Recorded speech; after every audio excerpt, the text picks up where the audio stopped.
여러분 안녕하십니까? 계속해서 포항에서 전해드립니다. 영덕의 오징어 가공업체 질식사고로 치료를 받던 태국인이 오늘 새벽 숨짐에 따라 사망자가 4명으로 늘어난 가운데 경찰이 본격 수사에 들어갔습니다. 영덕경찰서는 오늘 국립과학수사연구원과 함께 이 업체의 지하 탱크를 감식한 데 이어 청소 작업 전 가스 확인과 안전장비 착용 조치를 취하지 않은 업체 대표 54살 A씨를 업무상 과실치사 혐의로 구속영장을 신청하기로 했습니다. 한편 영덕군은 사고 상황실을 설치하고 유족과 장례 보상 문제를 논의할 예정인데 숨진 외국인 4명 모두 불법 취업 상태여서 보험이 적용되지 않아 막막한 상황입니다. 한편 지하 탱크는 오징어 가공 폐수를 처리하는 곳으로 일반적으로 암모니아 가스가 발생하는 것으로 알려졌습니다. 포항시 시설관리공단은 추석 명절을 맞아 고향을 찾는 귀성객과 시민의 주차 편의를 위해 공영 주차장을 무료로 개방합니다. 기간은 연휴가 시작되는 12일부터 15일까지 4일간입니다.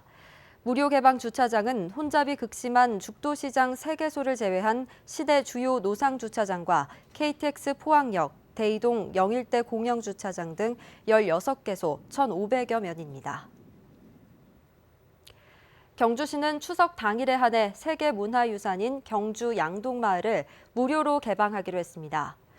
또 대릉원과 동궁과 월지, 포석정 등 경주시가 관리하는 사적지도 한복 착용자에 대해 내일부터 오는 14일까지 입장료를 받지 않기로 했습니다.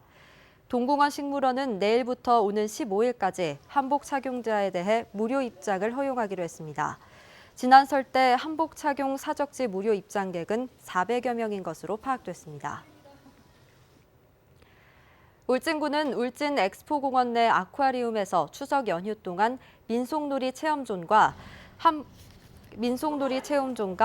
한복 무료 입장 등 다양한 프로그램을 운영하기로 했습니다. 또 엑스포공원 안전체험관과 곤충체험관, 성류굴도 연휴 기간 동안 개관하고 인기 관광지로 떠오른 등기산 스카이워크는 추석 당일만 휴관할 예정입니다. 울릉군도 독도 전망대 케이블카와 첨부 해중 전망대 등 주요 관광지를 추석 당일만 오후 2시부터 개관하는 등 연휴 기간 정상 운영하기로 했습니다. 경상북도 드론 영상 공모전과 관광사진 공모전이 다음 달까지 열려 도내 곳곳에 숨어있는 아름다운 명소를 찾습니다. 경북 드론 영상 공모전의 주제는 경북 지역의 맑고 깨끗한 자연환경과 도민들의 삶이 녹아있는 농어촌 현장 등으로 다음 달 31일까지 접수합니다.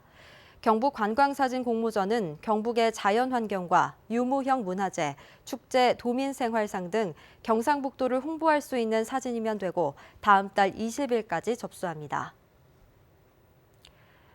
경주 세계문화 엑스포와 경주교육지원청이 오늘 엑스포 대회의실에서 상호 협력을 위한 협약을 하고 교류 확대와 홍보 등에 적극적으로 협력하기로 했습니다. 엑스포는 학생들에게 도움이 되는 컨텐츠 개발과 함께 교육청 직원들에게 요금 할인 혜택을 주고 교육청은 유치원생부터 고등학생까지 2만 8천여 명에게 문화예술 체험 기회를 확대하는 데 협력하게 됩니다. 포항 크루즈는 추석을 맞아 고향을 찾는 귀성객과 관광객을 위해 추석 연휴 기간에도 정상적으로 운항하기로 했습니다.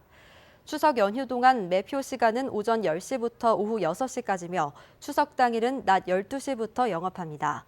특히 국내 유일의 도심지 운하인 포항 운하의 야간 정취를 즐길 수 있도록 연휴 마지막 주말인 14일과 15일 밤 7시 매 1회씩 야간 해상 투어를 진행합니다.